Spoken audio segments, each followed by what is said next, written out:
Hello दोस्तों, नमस्कार। आज मैं आप लोगों को एक नया इन्फॉर्मेशन देने वाला हूँ।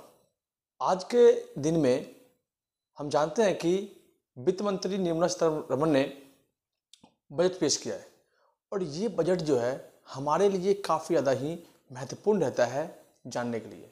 आम आदमी से लेकर के जितने भी लोग हैं उन सभी को बजट के बारे में जानना ज़रूरी है। इसलिए मैंने कोशिश किया कि आप लोगों के सामने एक नया वीडियो लाऊं और इस वीडियो के माध्यम से आपको बजट के बारे में समझाओ, जिससे कि आप बजट के बारे में समझ सके और अपने देश के आर्थिक व्यवस्था को आसानी से समझ सके। बजट होता क्या है? तो दोस्तों, जो हमारे जमा पूंजी होते हैं भारतीय खजानों में, उन खजानों के पैसे को देख करके देश के अंदर एक साल के अंदर जो खर्च किया जाएगा उसकी व्यवस्था को तय करने के लिए साल में एक बार बजट को पेश किया जाता है। बजट के बारे में 2022 के बजट के बारे में बताने से पहले मैं आप लोग के सामने कुछ एक विशेष बातें बताऊंगा, जिनमें बजट के इतिहास को लेकर बताऊंगा कि ये बजट आया कहाँ से और बजट जो है भारत में कब से शुरू हुआ है और कब कब क्या क्या इसमें बदलाव हमें देखने को मिला है। तो दोस्तों, वीडियो को अंत तक जरूर देखें और आपको अगर वीडियो पसंद आए तो कमेंट करना और शेयर तथा लाइक और सब्सक्राइब करना ना भूलें। अगर आप शेयर और कमेंट करेंगे और सब्सक्राइब करेंगे तो हम और नई नई वीडियो आपके सामने लाएंगे। दोस्तों, आशा करते हैं कि आपको हमारी वीडियो पसंद आए। दोस्तों, बजट का जो इतिहास है वो हम देखते हैं। आप स्क्रीन पर देख सकते हैं बोर्ड पे कि बजट का इतिहास शब्द की उत्पत्ति, बजट शब्द की उत्पत्ति फ्रांसीसी शब्द बुगेट से हुई है। एक वर्ड है फ्रांसीसी शब्द, उस शब्द के बुगेट से हुई है बजट शब्द की उत्पत्ति, जिसका अर्थ है चमड़े की थैली। अर्थात एक चमड़े की थैली की उत्पत्ति किससे हुई है? फ्रांसीसी शब्द से, जिसका अर्थ है बजट। साल भर की वित्तीय योजना को, साल भर के खर्चे को, साल भर की योजनाओं को देखते हुए वित्तीय योजना को ब्रीफकेस में लाने की परंपरा किसने शुरू की? तो ब्रिटेन ने क्या किया? साल भर के वित्तीय योजना को तैयार किया और इसे ब्रीफकेस में बंद करके लाने की योजना शुरू की। उसे हम बजट कहते हैं। जवाहरलाल नेहरू से लेकर के यशवंत सिन्हा ब्लैक ब्रीफकेस में बजट पेश करने पहुंचते थे। अगर हम बात करें ब्लैक ब्रीफकेस, पहले जो था, आज के टाइम में हमारे यहाँ पे बजट जब पेश होता है तो लाल ब्रीफकेस का प्रयोग होता है, लेकिन जवाहरलाल नेहरू से लेकर के यशवंत सिन्हा जो थे उनके टाइम तक ब्लैक ब्रीफकेस में बजट पेश करने पहुंचते थे। लेकिन हमारे देश के जो राष्ट्रपति बने थे इससे पहले, वो जब वित्त मंत्री थे, उनका नाम था प्रणब मुखर्जी ने ब्लैक ब्रीफकेस को बदलकर लाल कर दिया गया और आज तक जो है लाल ब्रीफकेस में ही बजट को पेश किया जाता है। इसके बाद दोस्तों बता दूं मैं आपको, 1955 तक केवल अंग्रेजी में ही बजट को पेश किया जाता था। 1955 तक हम देखते थे कि केवल अंग्रेजी में ही बजट को पेश किया जाता था, लेकिन 1956 से जो है बजट जो है हिंदी और इंग्लिश दोनों में पेश होना शुरू हो गया। तो ये सब आपके लिए महत्वपूर्ण जानकारी है कि कब से हिंदी में और कब से अंग्रेजी में जो है बजट पेश होता था। अब बात करते हैं 2016 तक फरवरी के अंतिम तिथि को बजट पास होता था। अर्थात 2016 तक जो है बजट जो है फरवरी के अंतिम माह तक पास होता था, लेकिन 2017 से 1 फरवरी को पेश करना शुरू हो गया। अर्थात 2017 में बदलाव आया और उस बदलाव के जरिए 1 फरवरी को जो है बजट पेश होना शुरू हो गया। इसके बाद 2016 तक रेल बजट को अलग से पेश किया जाता था। 2016 तक क्या करते थे कि रेल बजट को अलग से पास करते थे, लेकिन 2017 से क्या कर दिया गया? बजट को और रेल बजट को और आम बजट को एक साथ ही पेश करना शुरू कर दिया। 1999 तक शाम में बजट पेश होता था, लेकिन 1999 में ही जो है अंतिम साल में क्या हुआ था कि बजट को 11 बजे सुबह जो है पेश करना शुरू कर दिया, जो आज तक की वही परंपरा रही है कि 1999 से लेकर के आज तक जो है बजट जो है 11 बजे सुबह में ही पास होता है। सबसे अधिक बार जो बजट पास किया है वो हमारे देश के पूर्व जो प्रधानमंत्री रह चुके हैं, वित्त मंत्री रह चुके हैं, वो है मोरारजी भाई देसाई। उन्होंने 10 बार बजट को पास किया। कितने बार? 10 बार। सबसे अधिक बार बजट पास करने वाले नेता तो आपके मोरारजी भाई देसाई 10 बार। 1970 में प्रथम महिला ने बजट पास किया, उसका नाम है इंदिरा गांधी। जब वो प्राइम मिनिस्टर थी तो वो वित्त मंत्री का पद भी संभाला था। इसके बाद बजट पर सबसे लंबा भाषण देने वाली जो महिला हुई और सबसे लंबा भाषण जो दिया है अभी तक में, वो हुई निर्मला सीतारमण।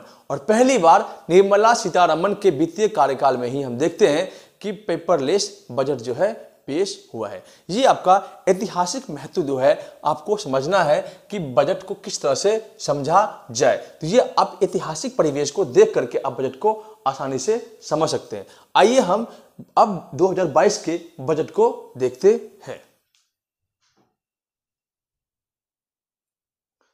तो दोस्तों, ये हुआ आपका इतिहास जो था आपका किसका? तो बजट का। इसके बाद बजट के इतिहास के बाद जो आपका 2022 का जो बजट पेश हुआ है उसके बारे में बता दूं आपको कि कौन कौन से महत्वपूर्ण बजटों पर जो है चर्चाएं हुई है। आज सुबह ठीक 11 बजे से लेकर के 2 बजे तक बजट जो है पेश हुआ है, उस पर चर्चाएं हुई है और काफ़ी लंबे समय तक चर्चा होने के बाद जो है बजट जो है पास हुआ है। तो दोस्तों, बजट पास होने में निर्मला सीतारमण जो है अभी हाल ही में हमारे देश की वित्त मंत्री है।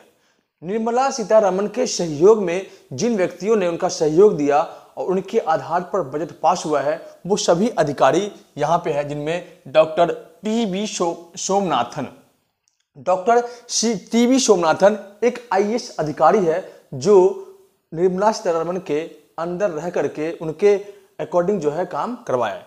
इसके बाद तरुण बजाज, ये भी एक आईएएस ऑफिसर है। देवाशीष पांडा, ये भी एक आईएएस ऑफिसर है। अजय सेठ, ये भी एक आईएएस ऑफिसर है।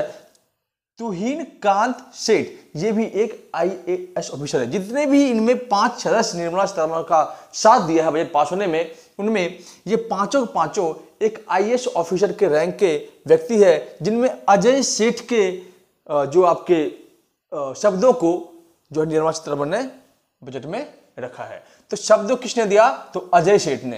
तो ये इन सब चीजों से क्वेश्चन आपके एग्जाम में पूछने का बहुत ज्यादा ही चांस रहता है, क्योंकि इससे भी क्वेश्चन आपके एग्जाम में बनते हैं। तो इन सबको नोट करने का आप प्रयास करें। अब यहां देखते हैं कि महत्वपूर्ण तथ्य क्या रहा है, क्या महंगा और क्या सस्ता। महंगाई किस पे बढ़ी है और क्या चीजें हमारे पास सस्ती हुई है, उनको आप ध्यान में देखें, ताकि आप मार्केट में जब खरीदारी करने जाए तो आपको पता हो कि कौन चीज महंगा हुआ है और कौन चीज सस्ता हुआ है। ये नहीं कि पुराने रेट पर ही आप सामान को ले लो। दोस्तों, महंगा आपका स्टील आयात के निर्यात पर कस्टम की ड्यूटी लगी है। अब पहले क्या था कि जैसे कि पुराने जहाज देश के अंदर आता था तो उस पर टैक्स नहीं लगता था, लेकिन अब क्या है, उन पे भी टैक्स लगना शुरू हो गया है। तो उन चीजों की जो है आयात जो है उन पे कस्टम ड्यूटी लगा दी है। 350 से अधिक जो है कस्टम ड्यूटी लगी है। इसके बाद इंपोर्टेंट छाता, जितने भी महंगे छाते आते हैं उन वो जो है महंगे हो गए। इसके बाद इमिटेशन ज्वेलरी, जो ज्वेलरी होते हैं वो भी महंगे हो गए। छाते के पार्ट, जो छाते के पार्ट होते हैं वो भी महंगे होंगे। और सोडियम साइनेटेड जो है ये भी महंगे हो चुके हैं। तो ये चीजें महंगी हुई है। अब सस्ता क्या हुआ है? तो मोबाइल फोन आपका सस्ता हो गया है, क्योंकि मैन्युफैक्चरिंग जो है हमारे देश के अंदर ही होना शुरू हो गया है। इसका स्टील बर्तन, स्टील के जितने बर्तन है वो भी आपके सस्ते होने लगे हैं। मोबाइल चार्जर भी सस्ता होने लगा है। पेट्रोलियम केमिकल ये भी सस्ता हो गया है। स्मार्ट वॉच, जो आप पहनते हो स्मार्ट वॉच, वो भी आपका सस्ता होना शुरू हो गया है। इसके बाद मैथनॉल और रतन पत्थर हीरे, रतन पत्थर जो घिसे हुए हीरे होते हैं वो भी आपके सस्ते हो गए। और एसिड जो है वो भी आपका सस्ता हो गया है। तो ये चीज महंगी हुई है और ये चीज सस्ती हुई है। इसके बाद इनकी विशेषताओं पर चर्चा करें तो आईटीआर की गड़बड़ी के 2 साल के भीतर सुधार जाएगा। आईटीआर में जो गड़बड़ी हुई है उसको 2 साल के भीतर जो है सुधारा जाएगा। ये इस बजट का मेन मुद्दा था। टैक्स फ्री इनकम का दायरा ना बढ़ाया जाए। जो टैक्स फ्री इनकम है, जो हम कमाते हैं, तो हमारा क्या होता है कि हम जितना कमाते हैं उस हिसाब से हमारी जो है खर्चे बढ़ते हैं। तो आज के टाइम में क्या है कि चीजों पर जो है टैक्स फ्री कर दिया गया है, अर्थात आपके जो सामान प्रोडक्ट है उस पर जो है छूट मिलना शुरू हो गया है। और हम बता दें कि आजकल टाइम में जितनी महंगाई बढ़ती है उतना ही जो है आपका जो है सैलरी बढ़ना शुरू हो जाता है। इसीलिए क्या लाया है, टैक्स फ्री इनकम का दायरा न बढ़ाया जाए। अब है स्वास्थ्य के ऊपर क्या बिल पास हुआ है। तो कोरोना काल में जिन लोगों की हालत खराब थी उनमें बहुत सारे लोग टेंशन की वजह से मेंटल हरासमेंट हुए, तो उनके लिए बहुत सारे हेल्थ केयर की व्यवस्था की है। इन हेल्थ केयर में बताया गया है कि नेशनल डिजिटल हेल्थ कार्यक्रम शुरू किया गया है और इसके लिए इन लोगों को टेलीमेड प्रोग्राम से मदद मिलेगा। मतलब टेलीमेड प्रोग्राम से मदद दिया जाएगा किन लोगों को, तो जो कोरोना काल में मेंटली डिस्टर्ब हुए हैं। और नेशनल डिजिटल हेल्थ कार्यक्रम जो है इसके आधार पर शुरू किया गया है। इसके बाद दोस्तों रोजगार की बात करें, अब आते हैं हम स्टूडेंट की बात। रोजगार में हमारे लिए बहुत ज्यादा ही फायदे वाली बात यह है, अब देखो बजट में तो पास कर दिया गया कि हम युवाओं को इतना रोजगार देंगे, लेकिन अब देखते हैं कि सरकार जो है हमें कितना रोजगार देती है, वो तो वक्त ही बताएगा। कुल 14 क्षेत्रों में 60 लाख नौकरियों की व्यवस्था की गई है, मतलब प्रावधान दिया गया है कि हम 60 लाख नौकरी देंगे 14 क्षेत्रों में, और अगले 10 साल में 30 लाख नौकरियों का प्रावधान देंगे। ये विद्यार्थियों के लिए बहुत बड़ी खुशखबरी की बात है, लेकिन ये खुशखबरी कितने टाइम तक रहती है वो तो आने वाले टाइम ही बताएगा।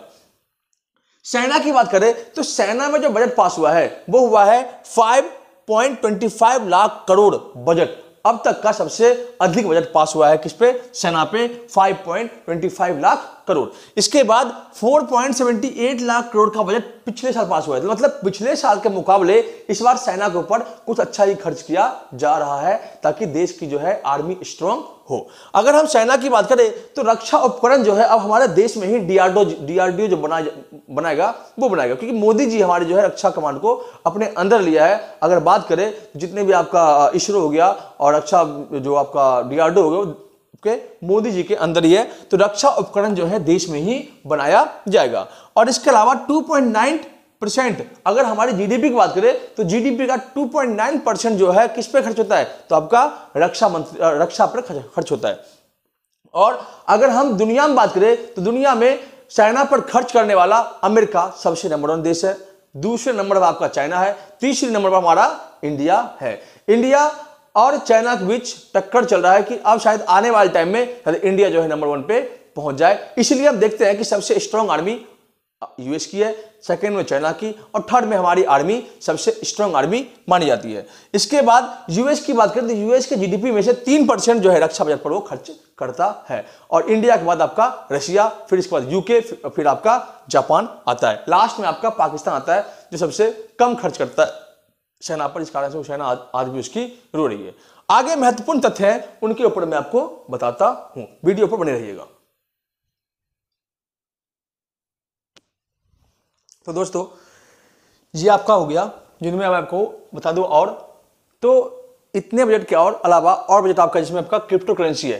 क्रिप्टो करेंसी के जरिए जो कमाई होने वाले जो रकम है उनमें 30% जो है अब लोगों को टैक्स देना होगा। अर्थात अब लोगों को यह सुविधा हो गई है कि क्रिप्टो करेंसी जो है बंद नहीं होगा, बल्कि उस पर 30% टैक्स लगेगा और उसको वो लोग चला सकते हैं। इसके अलावा आरबीआई ने यह घोषणा किया है कि 2023 तक हम डिजिटल जो है करेंसी को लागू करेंगे। अर्थात हमारे पास जो आज हार्ड नोट है, जो हमारे पास नोट आते हैं, वो नोट बंद करके डिजिटल करेंसी जो है हमारे जरिए चलाया जाएगा। ये आरबीआई ने घोषणा किया है। इस बजट में पेश किया है कि 2023 तक आरबीआई डिजिटल करेंसी शुरू करेगा। इसके लिए ब्लॉकचेन तकनीक का इस्तेमाल करेगा। अर्थात ब्लॉकचेन तकनीक का इस्तेमाल करके डिजिटल करेंसी को लाया जाएगा। घर की बात करें तो 2022 से 23 तक लगभग 80 लाख घर दिया जाएगा भारतीय लोगों को। शिक्षा की बात करें तो एक कक्षा एक टीवी, अगर 12वीं क्लास की 11वीं क्लास की बात करें और अपर क्लास की बात करें तो उनमें बताया गया है कि एक कक्षा एक टीवी चैनल में जो 12 चैनल थे उसको अब 200 कर दिए गए, जिससे लोगों को पढ़ने में दिक्कतें नहीं आएगी। व्यावसायिक शिक्षा के लिए डिजिटल यूनिवर्सिटी का प्रयोग किया जाएगा। अर्थात जो लोग व्यवसायिक शिक्षा करते हैं, अर्थात ऐसे पढ़ाई जो आगे जाकर के उनको व्यापारिक गतिरोध को आगे बढ़ाने में काम आए, उसके लिए डिजिटल यूनिवर्सिटी की शुरुआत की गई। 2 लाख आंगनबाड़ी में सोलर सिस्टम जो है शुरू किया गया है। इसके लिए शिक्षा व्यवस्था के लिए 1.04 लाख करोड़ जो है आवंटन राशि दी गई है। कितना? 1.04 करोड़ आवंटन राशि। अब हम रेलवे की बात करें तो गति शक्ति के तहत 3 साल में 100 कार्गो टर्मिनल दी जाएगी।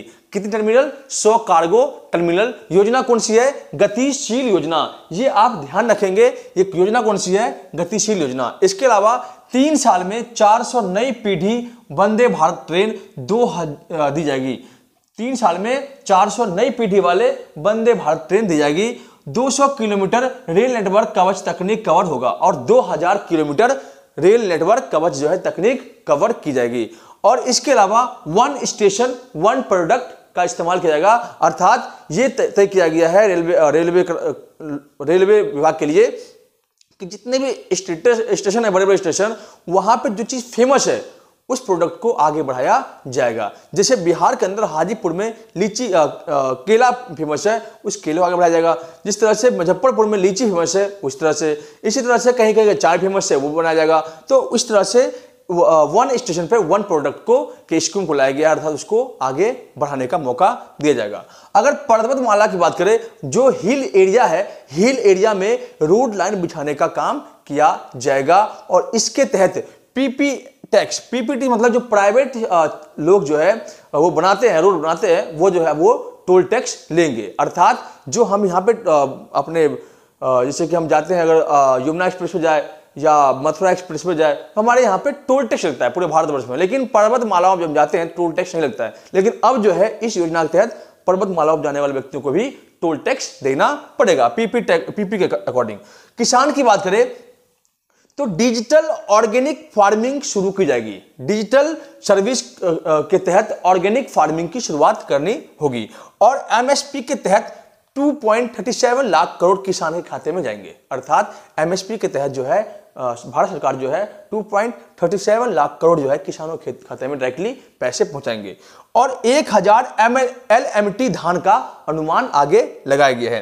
कृषि लोन के लिए 6.5 लाख करोड़ दिया जाएगा। अर्थात कोई भी किसान कृषि लोन लेना चाहेगा तो इसके लिए जो है खजाने में रखा गया है 16.5 लाख करोड़ जो है लोन में दिया जाएगा। कोई भी किसान आसानी से उसको ले सकेगा।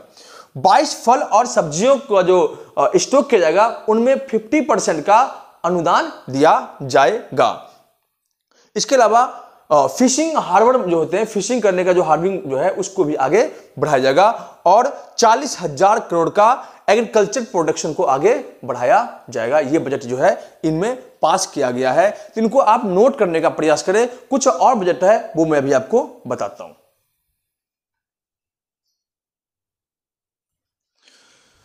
तो ये आपके रहे अगला बजट, जिनमें मैं आपको छोड़ देता कुछ, जिनमें देखो आप, एक रहा आम आदमी का, महिलाओं के लिए खास, इंफ्रास्ट्रक्चर, बॉर्डर के घर, बैंक, राजकोषीय घाटा। ये आपके लास्ट टॉपिक है, ये आप समझने की कोशिश करेंगे। आम आदमी के लिए जो बजट पेश किया गया है वो देखें, जिनमें कहा गया है कि गरीबों के लिए 48,000 करोड़ से जो पैसे आए हैं उनसे 80 लाख घर बनाए जाएंगे। अर्थात 48,000 करोड़ के बजट राशि पेश किया गया, जिनमें जिसके अकॉर्डिंग 80 लाख जो है घर बनाए जाएंगे। और शहरी इलाकों में जो है पीएम योजना के तहत लोगों को घर आवंटित किया जाएगा। इसके बाद 1.5 डाकघर में कोर बैंक और एटीएम की सुविधाएं शुरू की जाएगी। किस चीज की? 1.5 डाकघरों में कितनी कोर बैंक और एटीएम की सुविधाएं शुरू की जाएगी। ये बजट में दिया गया है आम आदमी के लिए।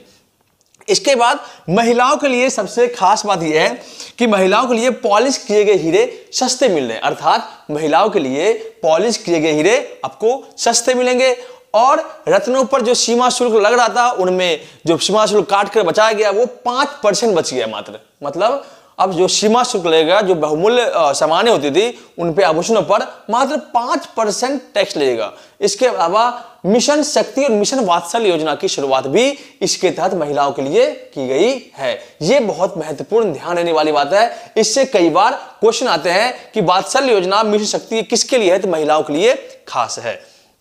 इसके बाद इंफ्रास्ट्रक्चर की बात करें तो 2025 तक सभी गांव में फाइबर ऑप्टिकल जो है इंटरनेट का जो लाइन है वो लग जाएगा। और इसके अलावा नेशनल हाईवे को 25,000 किलोमीटर तक बढ़ाया जाएगा। नेशनल हाईवे कितना बढ़ाया जाएगा? 25,000 किलोमीटर तक बढ़ाया जाएगा। हाईवे को 20,000 करोड़ का प्रावधान दिया गया। हाईवे बनाने के लिए कितना? 20,000 करोड़ का प्रावधान दिया गया है कि देश के अंदर 25,000 किलोमीटर तक नेशनल हाईवे बनना चाहिए। और इसके तहत हम देखते हैं कि सेज के लिए कस्टम नियम जो है आसान कर दिए गए। जो सेज मिशन है उसके लिए जो है आपका कस्टम जो है नियम जो है वो आसान कर दिया गया। इसके फायदे भी काफी अच्छे होने वाले हैं। अब बॉर्डर की बात करें तो आप देखोगे कि बॉर्डर का लाइन क्यों दिया गया यहाँ पे। तो आपको पता होगा कि जितने भी इंडो चाइना बॉर्डर है, इंडियन पाकिस्तान बॉर्डर है, ठीक, जितने भी बॉर्डर एरिया है तो वहां के लोगों को खतरा बना रहता है। तो उन लोगों को सुविधाएं देने की बात की गई है। उनके लिए सड़क व्यवस्था, उनके लिए पानी की व्यवस्था, उनके लिए घर की व्यवस्था, उनके लिए खाने की व्यवस्था, उनके लिए बिजली की व्यवस्था, सारी व्यवस्थाएं इस बजट में दी गई है। तो इस बार पहली बार जो है बॉर्डर के घरों को जो सुविधाएं दी जाएगी वो दी जाएगी।